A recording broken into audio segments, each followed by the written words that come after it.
Hey guys, it's Robin, Artist on Crafts, and welcome to my studio. Today we are going to put square number 3 on our miter square blanket. Don't worry, I didn't weave my ends in, I just hid them underneath so it looks neater. As you can see, I did fix the square over here, the little coral one, rose, whatever you want to call it. For those of you that watched the last video, I had cast on 16 stitches and 16 for a total of 32, when I was supposed to do 40. So I made myself a little note. I started it in April 2021, size 8 needles. Of course, I wrote down the wrong cast on right away. And then I wrote the right one down. I actually went back and watched my video to make sure I got the right number. So today we are going to cast on this square right here. It's going to be the same process as over here. We're just going to do it basically opposite. Over here we cast on for this blank edge where there was nothing, as if it was right here. And then we picked up these stitches, and today we're going to pick up the stitches and then cast on here. I am going to use the citron color for this one, and I'm going to put that on there. My stitch count is 40, so I've double checked that to make sure I'm going to do 20 this way and 20 that way. As always, we are going to do a 5 to 6, 8 to 10, however long you want your tail to be, just long enough so that we have plenty to weave in on the ends. We are not going to be doing a slip knot this time. What we want to do is for this one, we're going to be picking up stitches along this row. So whatever your count is, whatever you're supposed to have for here and here, before your stitch marker and after, I know I'm repeating myself, but I just want to make sure it's clear, we're going to pick up what we need here. So for me, I'm going to pick up 20 stitches. So I'm going to go ahead and look and just see what I have here with all of my little stitches. So if I start down at the bottom, got 1, 2, 3, 4, 5, 6, 7, 8, 9, 10, 11, 12, 13, 14, 15, 16, 17, 18. So I do have 18 here, just like I had 18 there. So if you were with me last time in the last video, you'll know that for whatever reason, I must have decreased on the wrong side, while I also, actually, I could see exactly where I did it right here.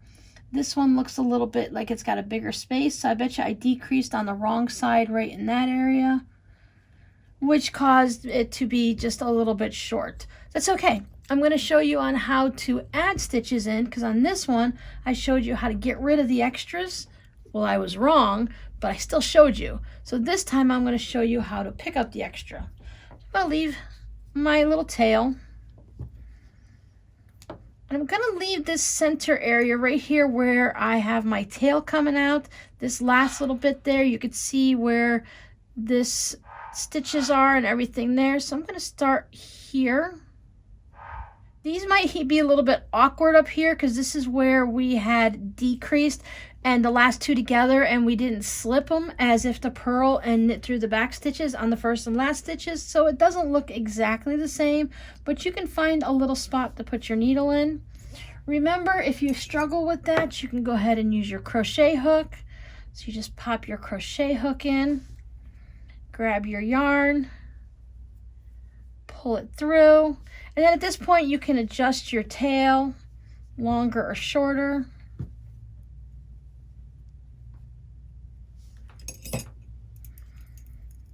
And then pop it on your needle.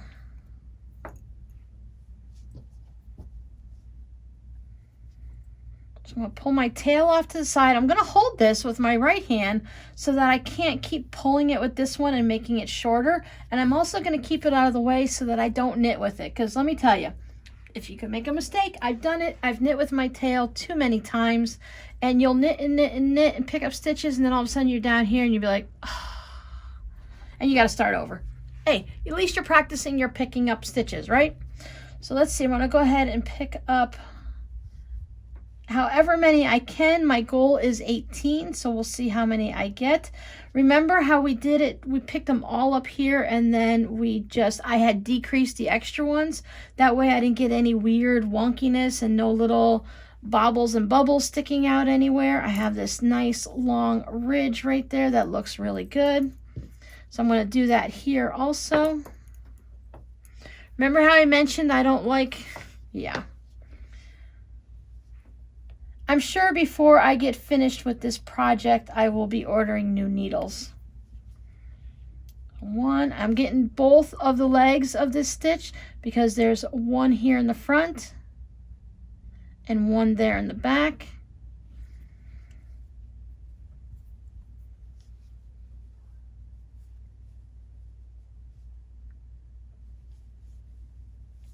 You can see down as you're doing it, there's a little space in here.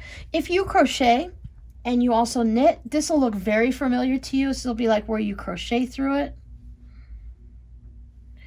If you go down a little farther, see there's this third little leg right here. Let me see if I can get closer for you all. Okay, so here's the two that I would go under. And if you, when you're doing it, you could see there's this one more right here. If for some reason you go down into the big hole underneath, that's perfectly fine. I like to just go through and have the two legs there. That was the whole point of me doing the purl and slipping the stitches and all that stuff. But if you go down there, it's going to be okay. You'll just notice that if you do it on all of them, then they'll all look the same. It'll be fine. But if you only do it once or twice, you'll see a little weird blip of color there. And when you get the entire blanket done, it's not going to be noticeable. But if it bothers you, check your cast on, your pickup stitches after you do it. If you don't like it, take it out and do it again. Don't wait until you get, if you're starting to knit and you're like, oh, I'm not sure if I like that, I'll keep knitting it. Oh, I'm not sure if I like that. It is better to stop, pull it out, and do it again. Because after you get to the end of the square, you're still going to look at it and go, oh, I don't really like that. And then you're going to have to take out that whole square and knit it again. It's better if you think it's going to bother you at all, pull it out right in the beginning. Save yourself a lot of frustration. From my experience, if I don't like it right away, I'm not going to like it later. Learn that one real quick.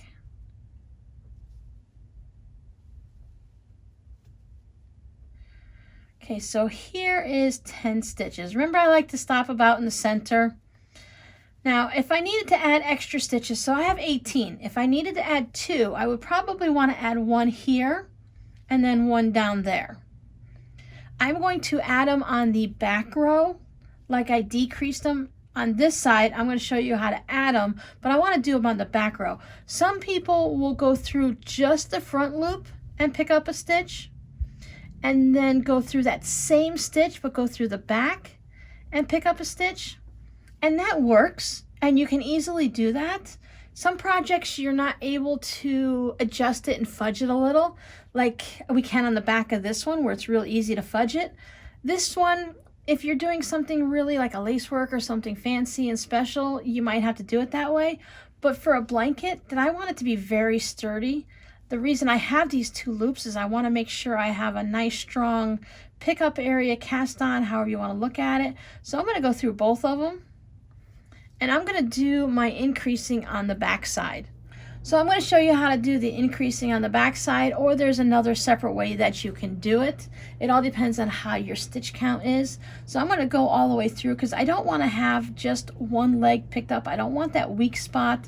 I don't want this blanket to get all done and somewhere in the center one of those legs break. Because like right now, I'm okay. If one gets a little bit stretched out, I have the other one to hold it securely. Blankets get thrown around, turned into forts. They get played with and washed and dried. So I want it to be nice and as strong as I can get it. Okay, so I'm only going to get 18 on this one. I am going to go down into that corner. There's no tail here for me to take any weird bit and to tuck it in. Like we talked about here, how if I have this little bit sticking out, I could weave it in. I don't have that there, so I want to pick up all the way down to that very last cast on row. Let me get in there. And that's going to give me 18. As we know, I need 20, but we'll fix that when we get to the other side. So now I need 2 cast on stitches so I can go this way. And that's again going to keep my decreased spine going in the same direction as all these. As you see, you know how these just kind of don't look lined up? They look a little wobbly. But remember, we're going to be adding more squares to it and possibly a border. And if they need to be blocked at all, we can make them look nicer. The tension when I worked on this one is different than the tension when I worked on this one. So we'll just see how it goes. And as we keep adding more it will generally, if you just have a little bit of wonky like this and all of your numbers are good and everything is looking good, it can be blocked out. Or as I said, you add more squares to it and it balances out. So I'm going to put this here. Now, no matter what this count is here, if it's perfect, if it's too short or too much, I know for a fact that this part after the stitch marker, I need to put 20 on. There's no fudging of that. There's no changing of that. I'm just going to cast on 20. And I'm going to stick with the knitted cast on, which just means I'm going to bring it around this way. Move my stitch marker out of the way. And I'm going to go into this stitch that we picked up. I'm going to, I know my stitch marker is just bobbling around everywhere. And then I'm going to do just like we did when we cast on. You can always refer back to the first block that we did. I just want to make sure my stitch marker is not knitted on, because then I'd have to cut it off and I would be very sad. You can wait to put your stitch marker on later. I just want to make it easy for me to count because I know this number is wrong. I want to make sure this number is correct. So now I'm going to cast on my 20 stitches in the fashion that I've been doing through the entire thing. Or as I mentioned last time, you can try new cast-ons, see if you want to see if something different works. You're not going to be able to do, I guess you could turn it this way to do a long tail cast on. Some people do like an E cast on where there's something to do where you put it on your thumb and then you cast it on that way, but it makes a very loosey-goosey stitch and I don't really care for that. And knitting them on like this doesn't bother me. Okay, 20. And now we're going to go through the back. I'm going to go ahead and this is the row where we don't decrease. So I'm going to go ahead and I'm going to just knit my 20 stitches because I know everything here is perfectly fine.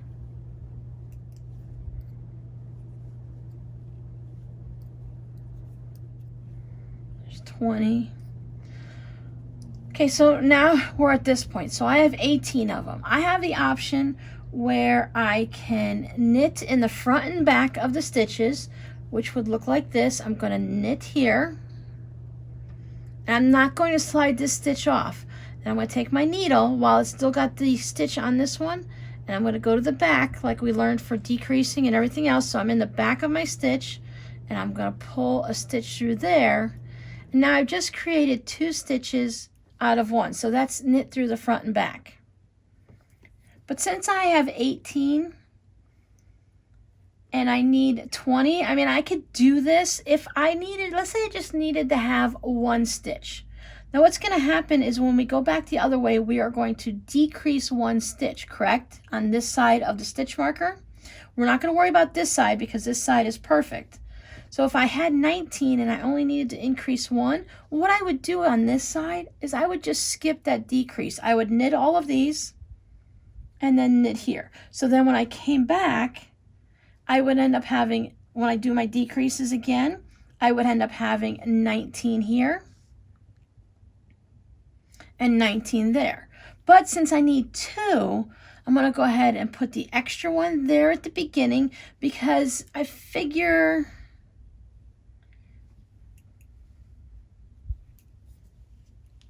this is where my decreased spine is going to be. So if there's anything weird, it's going to go ahead and hide it in that spot.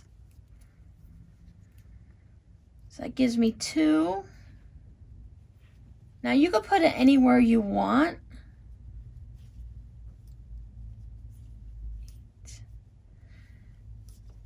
Maybe you want to put it here in the middle. But I'm going to put mine 1 stitch before the end. I'm not going to put it right on this end because we need to pick up in here too for when we do the next one. So I'm going to leave this last one. Plus it's the one with the tail and it's all loosey-goosey. 16. 17. So I'm going to do 18. Don't take it off. Hold up my finger. Go to the back. And then pick up 19. And then this one's number 20. I'm just gonna have to just knit that one like that because of the tail. I didn't get to knit it through the back loop because it's a little wobbly.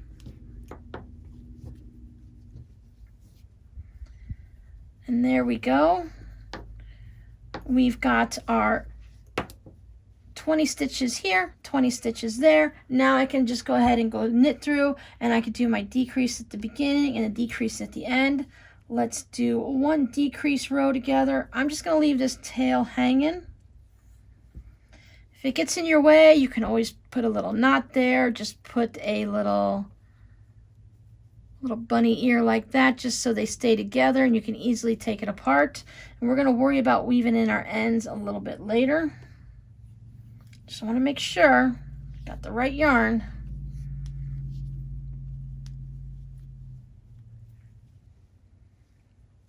So I'm still going to slip my first one. And I'm going to probably have to tighten up this tail a couple times for the first few rows just to keep it all nice and tight. We don't want these stitches to be loose and a little bit weird and wonky.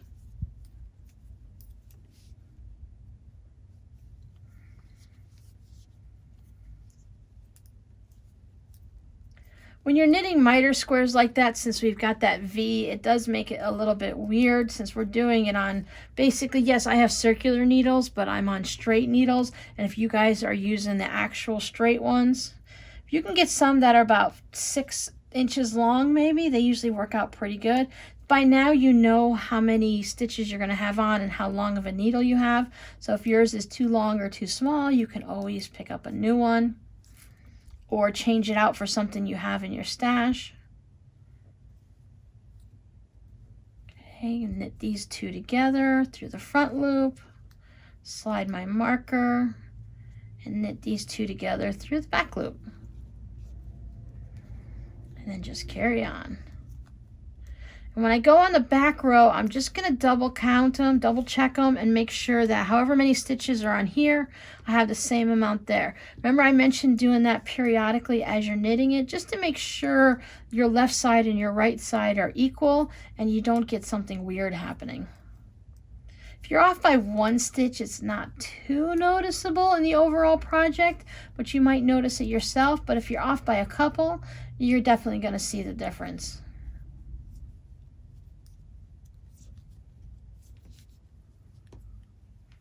Now you do have this. If you were working on a big blanket, what I do is I sit the blanket in my lap and I just move and turn the top part of it. So if I've got 50 squares below me, I just kind of accordion fold them in my lap, pile them up somehow, however you want it. Maybe you have them in a project bag sitting in your lap or on the floor or something, but whatever you have in your lap, instead of trying to move an entire blanket all the time as we're having to rotate and turn this, just let this part hang down there and only move whatever you need on the top.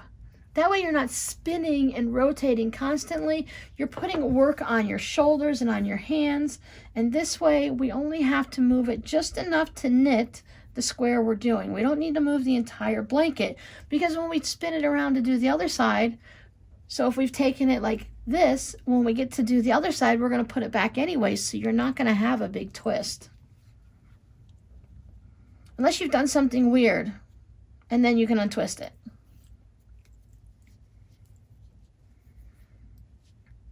So just going to make sure they're equal. 16, 17, 18, and 19. So I'm all set up now. I'm in the perfect position that I need to be in. Everything is all nice and equal. Get a little bit pulling on that tail. So now I can just go ahead and continue with my block, making sure that I'm doing my decreases on the right hand side. I can go ahead and add a little stitch marker on it anytime I want to make sure. Once I have this one here, I can usually just keep an eye on this guy and I can see him, and as I get bigger I can just move this one around to whatever area I'm working in so that I can see it. Or like we mentioned, leaving them on so you know how many squares you've done. You can just keep adding new ones, and as you see it, you'll see them all in the front. So let me go ahead and get this one going and finish this up, and then I will check back in with you guys so you can see what it looks like. There we go. Got the third one done. I'm noticing this is the thinnest feeling, and this feels a little thicker, and this feels even thicker. And I don't think it's my tension. I think it's just the yarn. Maybe this is spun twisted looser because it really, you can untwist it super easy. I don't know. Again, it's all going to come out in the wash, as they say. It'll all even out as we go. So there is our first, second, and third block. So I think everything is coming along nicely. So we've learned how to make the first block, how to cast on, and how to figure out our gauge and all of that stuff. And then on our second one, because I made it the wrong size, we learned how to decrease if we had too many stitches there. I notice sometimes what happens for me is when I go to the wrong side and I'm supposed to just knit, knit, knit, I end up decreasing. And it looks like here I did some purls. I kept catching myself doing some purl stitches, so I ended up with stockinette. So the purls on this side look just like garter, but it ends up with this. Again, that's a design element. I'm not going to be changing that out. That does not bother me at all. I may eventually notice it sometime in the future, but I think once the blanket gets going, I won't even notice it. Now we've got the good start going to our blanket. So our next video is going to be this square, and I'm going to do this square in the color gray just to kind of help. That's why I bought that extra gray, to kind of calm everything down. So remember, I'm going to do mine in a 9 patch. So let's just use gray as our code word for this video. If at any time you have any questions, please leave them down below in the comments. I'll do my best to answer them, and if I need to, I will go ahead and add in an extra video. So put all of your questions and comments, so anything that I can't answer, I will make one little tiny quick video to answer those comments if I need to show something. Most of the times I can just get it through my point across in the comments and we'll be fine. So come on back for the next one, and we will do that one, which will be gray. Bye.